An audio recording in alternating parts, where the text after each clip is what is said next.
நதிக்கரை கோவில்கள். வாரம் அற்புதமான பல்வேறு கோவில்களை நம்மளுடைய யூடியூப் சேனல் வாயிலாக ரசிச்சுட்டு இருக்கோம். ஸ்ரீ மாமா ரொம்ப அழகா சொல்லுவா, நதிக்கரை கோவில்களுக்கு பஞ்சமே கிடையாது இந்த உலகத்துல அப்படின்னு. அதே போல அற்புதமான கோவில்கள், ஆசேத்து ஹிமாச்சலம் அப்படின்னு சொல்ற மாதிரி இமயம் முதல் குமரி வரை எத்தனை கோவில்கள். நதிக்கரை நாகரிகம் அப்படின்னா இந்த நதிக்கரையிலிருந்து வரக்கூடிய இந்த கோவில்களுடைய பெருமை ஒட்டுமொத்த பாரத பூமியே குளிப்பாட்டுகிறது இல்லையா? அந்த வரிசையில அற்புதமான ஒரு திருக்கோவில் இன்றைய தினம் பார்க்க போறோம். வேல் பிடித்தொருவன் வேகமாய் வந்தான், விளங்கும் மயிலோடு விந்தையும் புரிந்தான், சீல நிம்மதி முகன் செவ்வேல் முருகன் சிந்தையில் பூந்தரக சீரிளம் குமரன், வேல் பிடித்துருவன் வேகமாய் வந்தான். ஆய்க்குடி நெல்லை மாவட்டத்துல தென்காசியிலிருந்து 6 கிலோமீட்டர் தூரத்துல ஹனுமான் நதியினுடைய கரையில திருக்குற்றாலத்தினுடைய சாரல் காத்து வீசி அற்புதமா கானம் பாடக்கூடிய இடத்துல இயற்கை வளத்தோடையும் பார்ப்பவர்களுடைய மனசையெல்லாம் சொக்க வைக்கக்கூடிய ஒரு அற்புதமான கலைநயத்தோடையும் இருக்கக்கூடிய ஸ்தலம் இந்த ஆய்க்குடி. கடியேழு வள்ளல்கள்ல ஒருவரான ஆய்வள்ளல் ஆண்ட பிரதேசம் அப்படிங்கறதுனால இதுக்கு ஆய்க்குடிங்கிற பேர் வந்தது. இந்த பெருமை ஸ்தலத்துக்கு சேர்க்கிறதே இந்த ஊரு, இந்த பேரினுடைய அந்த அழகு அப்படின்னாலே இது முருகன் கிட்ட தான் இருக்கு. ஆய்க்குடி அப்படின்னாலே தெரியாதவர்களுக்கு கூட ஓ ஆய்க்குடி ஸ்ரீ பாலசுப்ரமணிய சுவாமியா அப்படின்னு கேட்கிற அளவுக்கு ஒரு அற்புதமான ஒரு சிக்னிபிகன்ஸ் டு த பிளேஸ் அப்படின்னா இந்த க்ஷேத்திரம், இந்த கோவில் கொடுக்கிறது. இது தவிர அற்புதமான அதுக்னி விநாயகர் கோவிலும் ஸ்ரீ சௌந்தரிய நாயகி சமேத ஸ்ரீ காளகண்டேஸ்வரர் கோவிலும் இங்க இருக்கு. ஆய்க்குடி ஹனுமான் நதியினுடைய கரையில இந்த கிராமத்தினுடைய வடமேற்கு பகுதியில ஸ்ரீ பாலசுப்ரமணிய சுவாமியுடைய திருக்கோவில் இருக்கு. வலது பக்கம் பஞ்சதேவதைகள்னு சொல்லப்படக்கூடிய கணபதி, மகேசன், அம்பிகை, விஷ்ணு போன்றோரும், இடதுபுறத்துல சூரியனோட ஸ்ரீ பாலசுப்ரமணிய சுவாமிங்க அற்புதமாக காட்சி தர இந்த கோவில்ல பஞ்சவிருட்சங்கள் அப்படின்னு கொண்டாடப்படக்கூடிய அரசு, வேம்பு, கருவேப்பலை, மாதுளை, மாவிலங்கு இதெல்லாமும் இருக்கு. கன்னிமூலையில சித்தபுருஷர் யோகீஸ்வரருடைய சமாதியும் இருக்கு. இங்க ஸ்தல விருட்சம் அரச மரம். இந்த முருகன் எப்படி வந்தார்? ஆய்க்குடிக்கு கிழக்கே மல்லபுரம் அப்படின்னு ஒரு ஏரி இருக்கு. அதனுடைய பாசனத்தினால பயனடையக்கூடிய நஞ்சிப்புறவியில பச்சேரி மேடு அப்படிங்கிற இடத்துல சுமார் 1800 ஆண்டுகளுக்கு முன்னால் மல்லன் அப்படிங்கிற பக்தன் ஒருத்தன் இந்த பாலசுப்ரமணிய சுவாமியினுடைய விக்கிரகத்தை கண்டெடுத்தான். அத ஹனுமன் நதியினுடைய கரையில வடகிழக்கு திசையில் இருக்கக்கூடிய ஒரு கோவில் திருத்துங்கிற இடத்துல வைத்து வழிபட்டு வரான். கொஞ்ச காலம் போச்சு. இந்த இந்த விக்கிரகம் வல்லாளகண்ட தேவர் அப்படிங்கிற பக்தர்கிட்ட ஒப்படைக்கப்பட்டது. இவர் இந்த விக்கிரகத்தோட அம்பாள் விக்கிரகத்தையும் சேர்த்து ஹனுமன் நதியினுடைய நதிக்கரையில இருக்கக்கூடிய தன்னுடைய வீட்டிற்கு மேற்கு திசையில ஒரு அரச மரத்துக்கு அடியில இதை பிரதிஷ்டை பண்ணி வழிபாடுகள்லாம் பண்றார். இப்படி கொஞ்ச காலம் கடந்த உடனே தற்போது இருக்கக்கூடிய சுவாமி இருக்கிற இடத்துல இந்த பகவான் இப்ப இருக்கிற கோவில் இருக்கிற இடத்துக்கு வந்துட்டார். யோகேஸ்வரருடைய சமாதிக்கு பக்கத்துல முருகபக்தரான தெய்வநாயக சுவாமிங்கிற பெயர்ல சொல்லப்படக்கூடிய அந்தனர் இந்த பாலசுப்ரமணிய சுவாமியினுடைய சிலையை பிரதிஷ்டை பண்றார். 3ஆம் முறையா பிரதிஷ்டை பண்ணப்பட்ட ஸ்ரீ பாலசுப்ரமணிய சுவாமி தான் இப்போ வேண்டிய வரத்தை பக்தர்களுக்கு நல்கி சீலனன்மதே முகன் செவ்வேல் முருகன் சிந்தையில் புகுந்த சீரிளம் குமரன். சித்தபுருஷனுடைய ஆலோசனையின்படி மல்லன் குடும்பத்தினர் வணங்கி வந்த பனையடியான் மற்றும் கருப்பசாமி தேவதைகளுடைய விக்கிரகத்தையும் கோவிலினுடைய தென்புறத்திலையும் கோவிலுடைய முன்னாடியும் பிரதிஷ்டை பண்ணி இந்த கோவிலுடைய பரிவாரங்களோடு சேர்த்து பூஜை பண்ணப்பட்டு வருகிறது. நமக்கு தெரியும், சோழிகள்லாம் போட்டு பார்த்து கணக்கு போட்டு பிரஷ்னம் பார்ப்பா இல்லையா?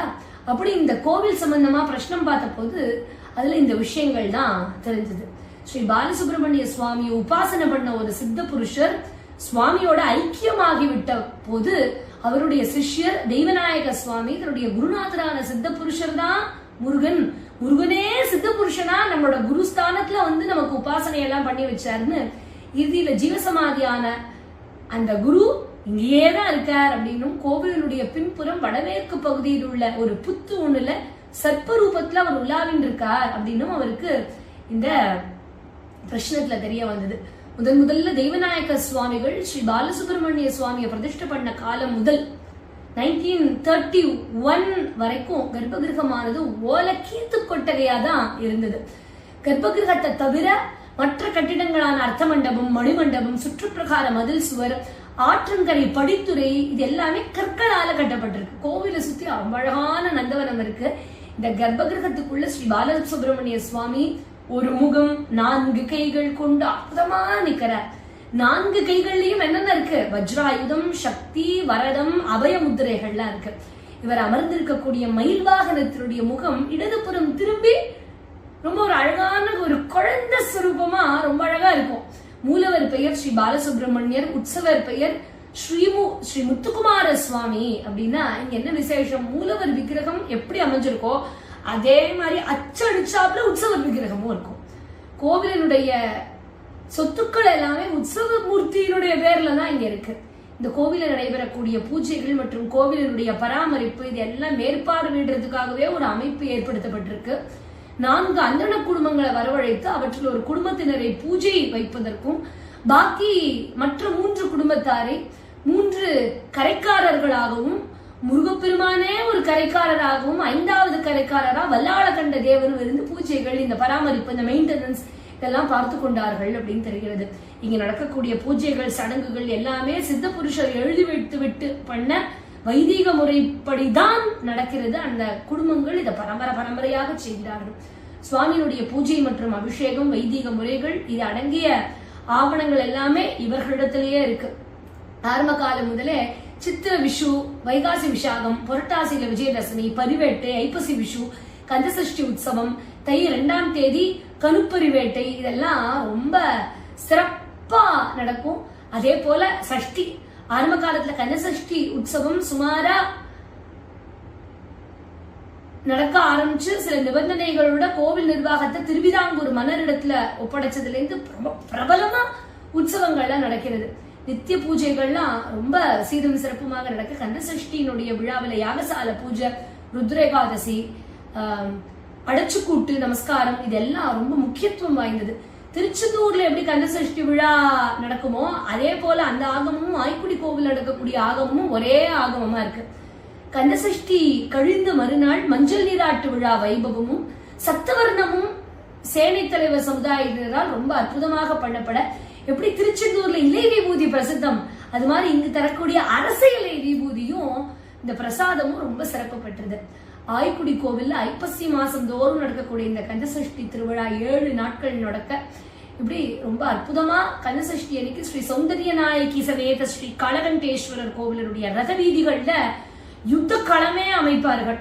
3 நபர்கள் கடும் விரதம் அனுஷ்டித்து மரத்திலான சூரபத்மன், சிங்கமுகன், கஜமுகன், கிரௌஞ்சன் இவர்கள்லாம் முகமூடிகள்லாம் அணிந்து கொண்டு வந்து வீரபாகு தேவரருடைய விக்கிரகத்தை சின்ன மயில் வாகனத்தின் மீதும் ஸ்ரீ முத்துக்குமார சுவாமியினுடைய உற்சவ விக்கிரகத்தை பெரிய மயில் வாகனத்தின் மீதும் எழுந்தருள பண்ணி முருகனுடைய சகோதரர் தமையனாரான கணபதியிடமும் தன்னை பரமசிவன் தாய் சக்தி ஆகியோரை வணங்கி ஆசை பெற்று அம்மா கிட்ட சக்திவேல் வாங்கி கொண்டு பிரதிநிதியான ஸ்ரீ வீரபாகு தேவர் தலைமையில ஒரு படையாகவும் பெருமானது ரொம்ப அற்புதமான ஒரு காட்சியா இருக்கு. எப்படி துலா பாயசம் இங்க ரொம்ப பிரசித்தம். அப்படி அந்த படிப்பாயசம் எல்லாம் வச்சு கோவில்ல பஜனம் இருந்து குழந்தை வரம் வேண்டி பெறுவோர் அநேகம். அருணகிரிநாதர் இந்த ஊரை பற்றி திருப்புகழ் பாடல் ஒண்ணு ரொம்ப அழகா பாடிப்பார். இப்படி இந்த ஊரை பற்றின திருப்புகழை ரொம்ப விமர்சையாக பக்தர்கள் எல்லாம் பாட, கும்பாபிஷேகம் எல்லாம் 1986ல நடந்தது. இப்படி அற்புதமான ஒரு திருக்கோவில். நாம அவசியம் ஒரு தடவைனும் ஆய்க்குடிக்கு போய் ஸ்ரீ பாலசுப்ரமணிய சுவாமிய வணங்கினாலே எல்லா பேரும் கிடைக்கும். அருணகிரிநாதர் சொல்றது போல, நான் வேறு நாதிருக்க நீ வேறு நாதிருக்க, அப்படி ஒரு வரம் தான் வேணும் பெருமானேங்கிறது போல ஏற்பட்ட ஒரு வரத்தை, தரிசனம் பண்ணக்கூடிய வரத்தை ஸ்ரீ ஆய்க்குடி பாலசுப்ரமணிய சுவாமிகிட்ட பெறுவோம். நதிக்கரை கோவில்கள் தொடரும்.